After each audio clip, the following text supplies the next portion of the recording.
Welcome to Graduating Grief, a podcast designed to help you step back into living your life with joy after loss. If you're ready to move from surviving to thriving, you've come to the right place. Here's your host and inspirationista, Sherry Dunleavy. When it comes to journeying through your grief and stepping into living, a lot of times there are a lot of fears that come up. Is a lot of anxiety that we experience. There are a lot of emotions that we go through, namely guilt. That's one of those feelings and those emotions that we have that are really, really tough to deal with. And fear, I would think, is another one. And so our guest today is the perfect guest to help us step forward into life. Vickie Griffith is an author. She is a coach, and she is going to talk to us today about something called EFT. Welcome, Vickie. Thank you. Thank you. It's a pleasure and an honor to be here today. So thank you very much for joining us. Tell me, EFT, what is this? I know it better as tapping for short, but tell us what this is. Well, EFT became tapping several years into it when I'll call them younger couple. They're both a brother and sister who learned the technique and just started calling it tapping, and it caught on. Basically, we are tapping with our fingertips. It was originally called emotional release without the needles because we're using acupuncture, acupressure points, and we're tapping with our fingertips. So it's not painful, which is yay. And it is fabulous in getting through the emotional components of life, really. And when we get stuck, we try to cope. And when we try to cope, a lot of us choose unhealthy ways of coping. And so my specialty is to help women to release weight and do that through this technique, for releasing the emotions around wanting to eat. And I've had several clients, just like what you're talking about, they're in that transition that they want to release the emotion and they're ready to release the emotion. So it's a really simple, easy, and very silly looking technique that, and I'll admit that I'm left brain and I had to have proof that it works, and it does. I've been doing it for over 20 years now. So tell me your journey into doing this modality and adopting it to help other people. Well, I have had a weight problem my whole life. Seriously, I have. I was born chunky. I was that really cute, adorable little toddler that was chunky. And then about the age of 4, you're not really cute anymore being chunky. And I stayed that way my whole adult life. I was always constantly on a diet. At the age of 10, my mother took me to the doctor and he put me on speed, which was the appetite suppressant at the time. It didn't go very well because I am a very reserved, kind of a shy, a little quiet child. And I think I might have drove my mom a little insane being on the speed. So it's been a struggle. It's been a struggle my entire life. And my entire life I used food. And I can remember very young sneaking cookies out of the bread. It was the bread drawer. Yeah. So that's where we kept the cookies. So sneaking more cookies out. I was the number one salesperson in my good Girl Scout troop because I bought most of the cookies and kept them under my bed. So I would hide food. I would sneak food. I would spend my entire allowance on candy. It has always been a part of who I was to learn to cope with my emotions. And I became interested in hypnosis when I was 16 for weight loss. Again, it was one more attempt from my parents to help me lose weight. And it was very interesting and fascinating and started my personal development. It gave me vision into understanding there's things we can do for ourselves, that we're just not a creature of our habit, and that we could improve our lives in different ways other than what I was familiar with. And along the journey, my father passed away when I was an adult, still struggling with my weight. And he left me this much money to take a few months off. In the meantime, I had been seeing a hypnotist for weight loss, but I didn't tell her that my father had just passed. I didn't tell her I hadn't really grieved about him. I didn't tell her anything that was going on in my life other than I wanted to lose weight. And I found myself grieving, and I found myself releasing a lot of what was going on emotionally for me and around food as well, and became a certified hypnotist. And God always has mysterious ways of connecting us with people in our lives that we need to connect with. And that's really how this happened. And I worked for her for 3 years. In the meantime, hypnotists have conventions. Yes, we really do. You can only imagine. And the funny thing is that they actually hired the stage hypnotist to be our entertainment. Mm-hmm. So there's two forms of hypnosis. There's hypnotherapy and there's entertaining. And I'm a hypnotherapist. So I couldn't go to the convention one year, but they record all the sessions. And at this point, I was the weight loss director for this hypnosis clinic. And I'm thumbing through the journal after it's over with, because they record them all. You can buy them later. I'm like, oh, weight loss treatments. That's interesting. I'd like to learn something new about weight loss treatments. And I get this cassette. It tells you how long ago this was. Yeah, a cassette. It was a cassette. And I put it in my Walkman, right? So that also tells you how long ago it was. And I started listening to it and went, this is the stupidest thing I had ever heard. And being left brain, it's like, you can't prove to me, because it is just too silly and stupid that it's gonna work. So I put it away. I didn't even finish listening. I put it away. And there I was standing in front of the food pantry one day, because the chocolate chip cookies and I had a very intimate relationship. And I was trying not to, I was actually procrastinating. I was feeling overwhelmed, and I had some phone calls to make and I didn't want to do it. And so for me, coping again was food. So I'm standing in front of the food pantry, and I know how to avoid it, and I knew how to distract myself from it, but the anxiety would not go away. And so I'm like, all right, I'm desperate enough to take that Walkman out again, listen to the recording, did what they said. And 30 minutes later, I was out on a walk in my neighborhood. I had not planned it, because if chronic dieters were always planning that kind of thing. Mm-hmm. I didn't have a plan to go out walking. I didn't even know how far I was going to walk, but I was out taking a walk, and I literally stood in my tracks and froze for a second, because that very moment I realized the craving had gone away from listening to the technique on that tape. The anxiety had gone away. And in the past, just thinking about that cookie again would have brought back the craving, and it didn't. And so that's when I went to learn and become as advanced as I possibly could with this technique, doing it for 20 years. And as I said, I have seen, and I don't use this word lightly, I've actually seen miracles happen, and happen quickly for people using this technique. Wow. So it made a believer out of you. And how odd that, we're talking today, and it is a result of dealing with the emotion of your grieving that helped you deal with a lifelong emotions attached to overeating or eating disorder. And so that leads me to my next question. Dealing with your emotions, we've got to do that. We can't stuff them down. We have to bring them up, and we have to get them out, and we have to feel them. That's why they say that, there's only one way to go in your grief journey if you want to get healthy again, and that's through. You can't go over, you can't go under, you can't go around. You have to go through.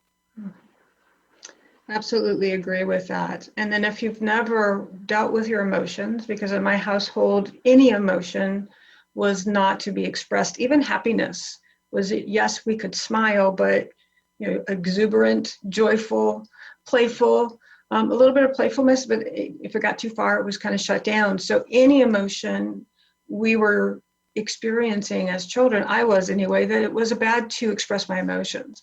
So crying, any of that is just don't, pick up your big girl panties is what I was told all the time. Mm-hmm. And being highly sensitive, which I didn't learn until a few years ago, that was difficult because I am very sensitive to the outside world. And so that's why I cook for food. And you're absolutely right. So going through, as difficult as that sounds, this technique can help you move through it. And faster isn't always what we want. We want more peace with less anxiety, and to know that it's okay to have those things, even while you're grieving. So, what exactly is this? What exactly is it? Okay, so you're tapping, but you're also reinforcing mantras, correct? Or self-talk. Like, explain it. Explain. I'll do my best. Even after 20 years, it seems a little bit crazy to me. So what we're doing is we're tapping the feeling or the emotion out of the physical body. And that sounds a little weird too, but there's a lot of science behind there's one book, it's an old book called Molecules of Emotion, and it's how our emotions get stuck in our bodies and they create resistances, which end up being aches and pains and hurt and illnesses. So it's really, this is going to sound so weird. Y'all know what an EKG is. Right. Or an EEG. Right. Have you looked at the definition recently? No. You go to Webster's, and the definition of an EKG and an EEG is the electrical measurement of your heart or your brain.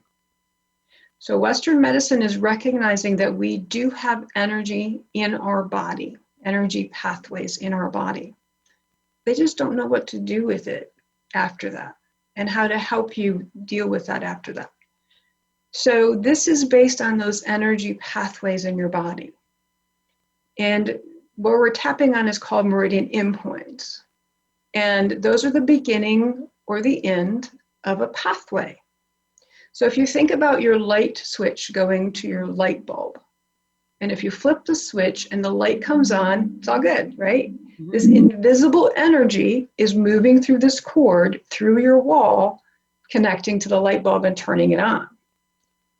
If you flip that switch and nothing happens, then it's broken, either in the switch, in the cord that pushes the energy through, or to the light bulb. There's something broken, and that happens in our body. So an example would be you've got children running through a pasture, and this actually did happen to me when I was a child. We're running through this huge pasture. I don't know, there's 3 or 4 of us. I was up ahead, and a black racer or a black snake down here in Florida, they're just garden snakes. They're not to be frightened. We have black snakes here. Yeah, exactly. And this one, as a child and remembering it, must have been 20 feet long. I doubt that it was, but that's what I remember. It was probably a little one, but it ran across our path. Now, for me, it was a curiosity. Wow, that was awesome. That was really cool. What is that? But someone running next to me is freaking out and running away screaming. So everyone's reaction to things are different, but for that person that had that reaction, it was embedded in the energy system, always be afraid of snakes. This can be people saying things to you. So someone saying to you, you're ugly and you'll never be loved. It gets lodged in your energy system. Someone saying you're adorable and you'll always be loved. It gets lodged in your energy system. Unfortunately, though, it's the negative stuff that keeps the energy kind of going like this. It can't get through that cord like the electricity in the light bulb. So because of that, then we get stuck in these feelings and we keep running the same emotional patterns day after day, hour after hour, minute, sometimes after minute, not moving or transforming like you're talking about, or transferring into a new way of being. So does that explain it? Do you have any other questions? No, I just, so how would we use this to move from the feelings of fear, guilt, and anxiety that we're having over stepping back into life?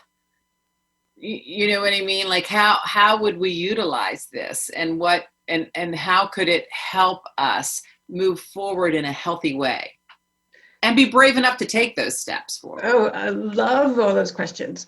So it's what's really fascinating about this technique is you can break it down into very small bite-sized pieces. So like you said, brave enough to step forward, that might be where you need to start. You might need to start on have courage to move forward. And then we start working through the emotional piece of that. And what I love about this technique, you can do it real time. You don't have to go light a candle. I'm a hypnotherapist, right? I make recordings for my clients and they listen to it as they fall asleep. However, it had been thought that you couldn't make any change like that without being quiet and being in a comfortable place, and you don't have to do any of that. I've done this at grocery store lines with people not even knowing I was doing it because that Snickers bar was calling my name. And I did it and didn't pick up the Snickers bar and nobody knew. So that's what I love. You can do it real time. You do it at what's really going on for you. There's an acceptance about just acknowledging, I don't feel brave enough right now. I don't feel courageous enough. And so it's also a technique that you can say, okay, I feel really anxious or I feel angry. And you can acknowledge that feeling and then move it. So it basically dissolves. That's very exciting. So Thank you. I think that this could help a lot of people move forward. Now, you were saying you were doing it in line and no one was noticing it. I thought you had to repeat the mantras out loud. That is best if you can do that. When I'm by myself or when I'm around the house, I do that. I do that out loud. But here's what's really fascinating about this technique and amazing how adaptable it is and how it still works. Mm-hmm. Most people will find, I really recommend when someone's first doing it to do the protocol and practice it because it will help you learn what helps your body inactivate some of these things. So for me, there's 2 points in my body that if I tap right here and just think about what's bothering me or say it, or even when I want second helpings and I don't need it, all I have to think about is I want more, I want more, I want more, and it will go away. The other one's under my eye. So I really recommend that you start with the protocol, but you can shorten it as time goes on to take care of yourself in the moment. And here's what's really fascinating about these two. Is people do this intuitively. You just don't do it in a protocol that will actually release it. Mm-hmm. So what I mean by that, there are more advanced, there are points on your fingers. So that's what I'm using when I'm in public.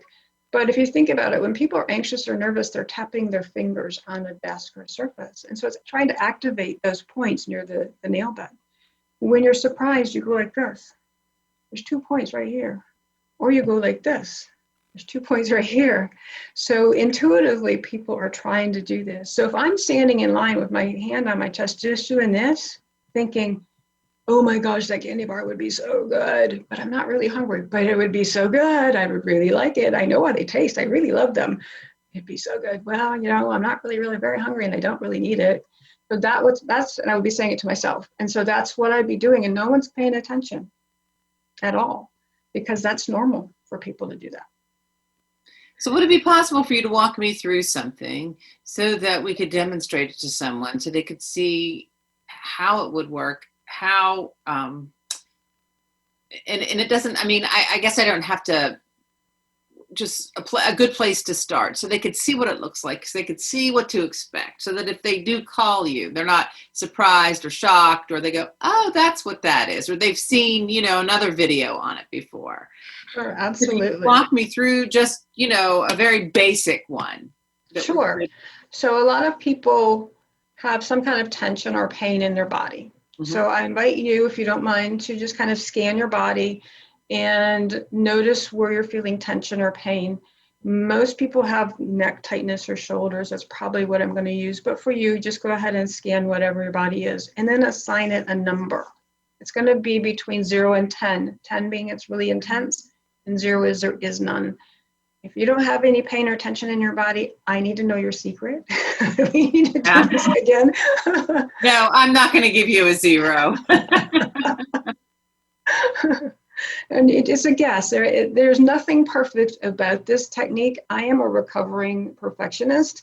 So I want you to know I love this technique because you can't do it wrong. Okay. It still works. So my number is about a 4. Okay, awesome. And do you mind sharing where that 4 resides in your body? It resides on my the right side of my face and in my head right now and down my throat. I feel like allergy kind of sinus pressure and pain. Awesome. Well, that's a great one. So thank you for sharing that with us. All right, you're going to follow along with me. It's kind of like the game Simon Says, if you remember that when you're a kid. Mm-hmm. So I'm going to say something. I'm going to ask you to repeat it. You're going to tap where I'm tapping. So I'll be showing you where to tap. And that's basically all there is to it. The only difference is you're not going to be required to say Simon Says. Okay. Okay. So we're always going to start tapping with our dominant hand and always the first 2 fingers. So it's these 2 fingers for me. I'm right-handed. You'll see me tap with 4 sometimes, and you'll see me tap with at least 2. Realize that these points are so small. They're like the point of a pin, not the head of a pin, but a point of the pin. So you're going to get it with at least 2 fingers. Okay. And you're going to start what's called the karate chop, which is right here between your pinky and your wrist bone, and it's on the fleshy side of your other hand.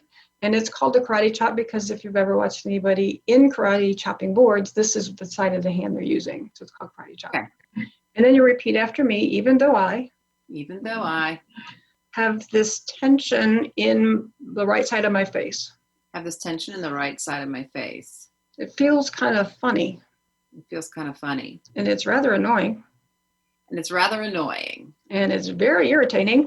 And it's very irritating. I appreciate it, and I appreciate and love my body.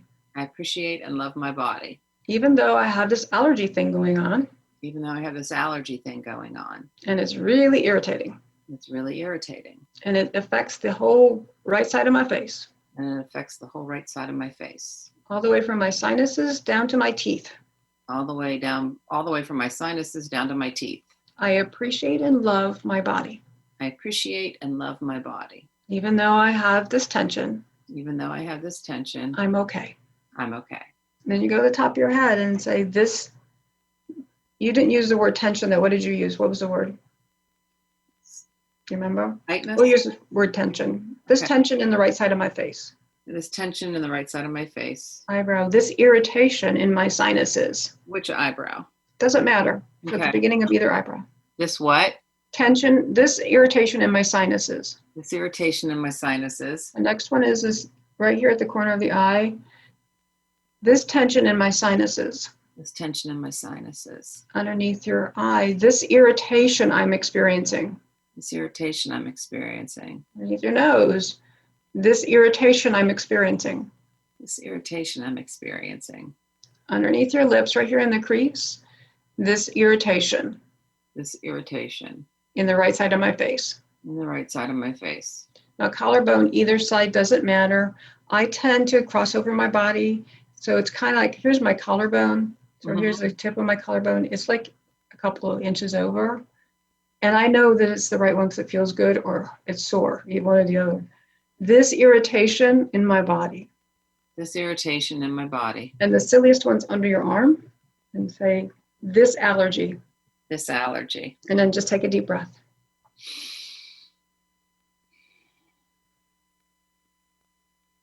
Now what you want to do is scan it again. Has it changed? Does it feel different? And then what's the number for it? Actually, I think it's intensified a little. Okay. That's gone from a 4 to a 5. Okay. And this is a very crazy question. And I ask my clients this a lot and they always giggle, but they have the answer. What makes it a 5? The pressure feels more. It hurts more. Okay. Under your eye. Mm-hmm. Okay. All right. So when we're tapping around your eyes, be very gentle with yourself. Right. Okay. So it might be a touch more than just than a tap, but that's okay. You can do that too. So we're going to start on the karate chop again. Okay. It's even though I am experiencing this pressure under my right eye. Experiencing this pressure under my right eye. It's really intense. It's really intense. I get very frustrated with these allergies. Get very frustrated with these allergies. I hate taking a lot of medication. I hate taking a lot of medication. Feels like I have to suffer with it. It feels like I have to suffer with it. I appreciate and acknowledge and love my body. I appreciate, acknowledge, and love my body. even though I have this irritation underneath my eye. Even though I have this irritation underneath my eye. There's a whole lot of pressure there. There's a whole lot of pressure there. And it's making it a 5. And it's making it a 5. I appreciate and love my body. I appreciate and love my body. And you go at the top of your head and say, this pressure under my eye. This pressure under my eye. And then eyebrow, this pressure under my right eye. This pressure under my right eye. And then on the, again, tap very gently, side of your eye. I'm experiencing pressure under my right eye. I'm experiencing pressure under my right eye. Underneath I'm experiencing pressure in my life today. I'm experiencing pressure in my life today. Underneath your nose. All of this pressure from my eye and life. All this pressure from my eye and life. Underneath your lips. This remaining pressure. This remaining pressure. And collarbone. This remaining irritation. This remaining irritation. And then under your arm. This remaining pressure. This remaining pressure. And then take a deep breath.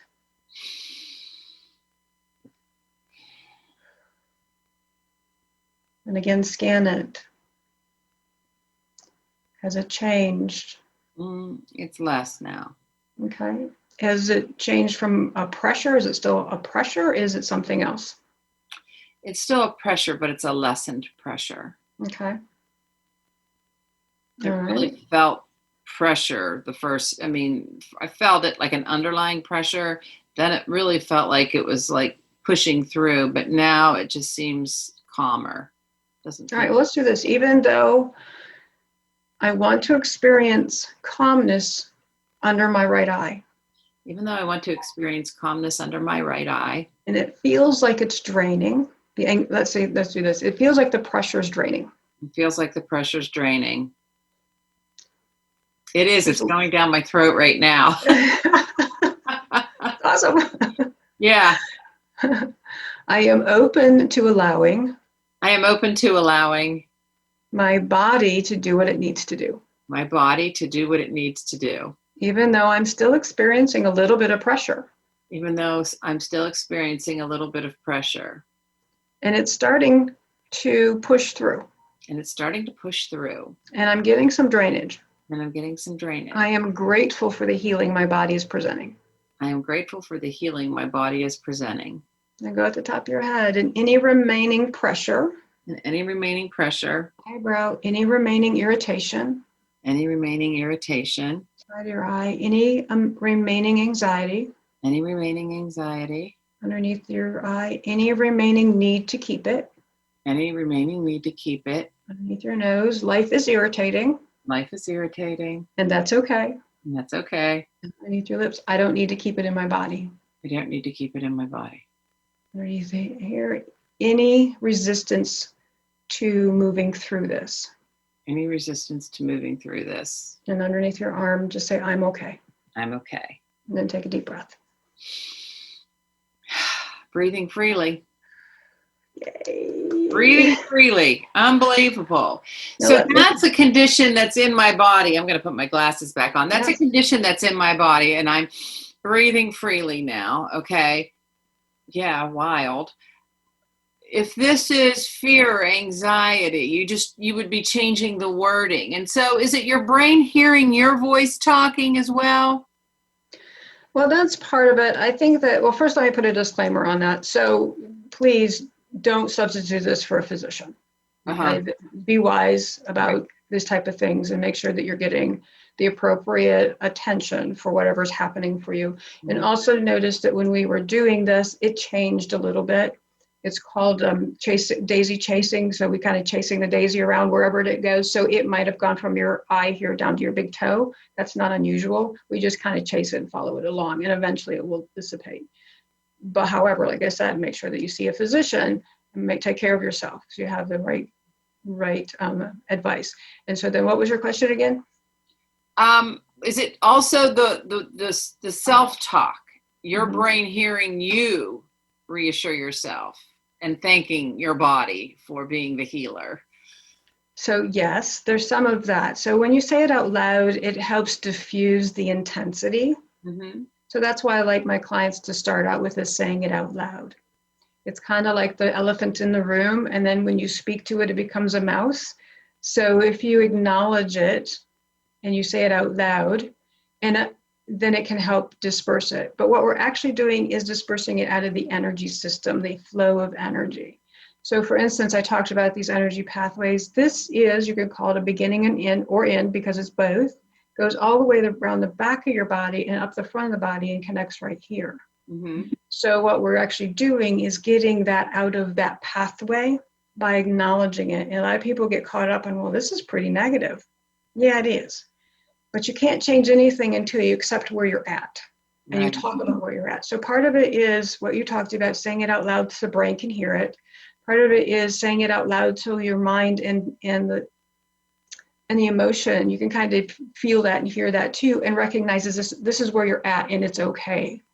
We're not, a lot of times we judge ourselves for having these feelings. We criticize ourselves, and especially with, I should know better, I should be doing this faster. Like we're always comparing ourselves to other people, and that's none of those. So when we hear it out loud, it helps diffuse it. We're tapping it out of the energy system. And so it's doing yes and, it's doing both of those. Okay. That's the number one rule of improv. Yes and. Yes, it is. So if people wanted to find out more about this, find out more about what you do to help people, especially if they're moving through this journey and the overeating, the emotional eating is eating at them as they're moving through this, they might want to connect with you. They might want to see what you're doing. They might want to join your community. Tell us a little bit about that.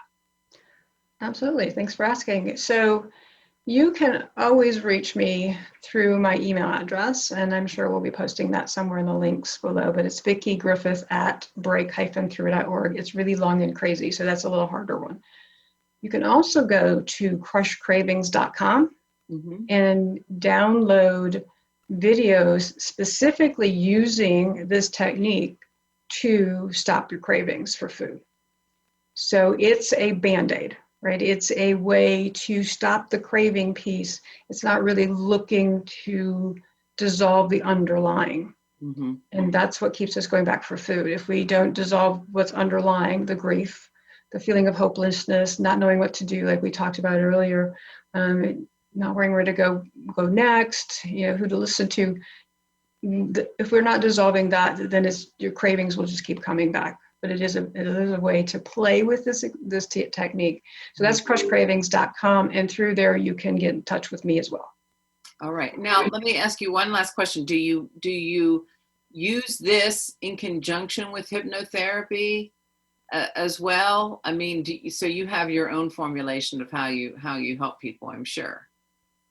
Yeah, yes, hypnosis is part of it. So for my private clients, I create customized recordings for them based on the situation that they're in, and they get amazing results from those. So you're reprogramming the subconscious mind, you're reprogramming the brain wiring with that. This is taking care of the emotion right now, here, right now, and accepting where you're at and moving forward through that. So they go very well together, and I have a lot more really crazy techniques that I've learned along the way. Some of them I made up on my own that will help you move forward. And I think that's what everyone wants. We really want to be happy. We really want to feel better about ourselves, and we really want to move past, especially grief. And that is, that's a glorious goal, right? To do that. And I was just thinking about it earlier. We experience grief in so many different ways, not only the loss of a loved one, but this whole COVID experience has created a lot of grieving because of a loss of lifestyle. Right. I was out with my mother, who's 83, yesterday, and one of the Ready Care clinics wouldn't let us in. They're taking by appointment over only. And we got back in the car to go to the ER. She was having some back pain. And she's like, everything's changed. So for her, that was a little bit of grieving going on there about what has changed in her life. Right. And this kind of grieving that we're feeling right now can cause us to self-medicate in ways that aren't healthy for us. So thank you for providing us with another tool to put in our tool belt to help us as we journey through and step back into living. Vickie, thank you so much for joining us today. Oh, it's my pleasure. Thank you. Thank you for listening to the Graduating Grief podcast. For more information on the Graduating Grief community, workshops, and retreats, go to www.sherrydunlevy.com. If you like this podcast, please subscribe, rate, review, and share.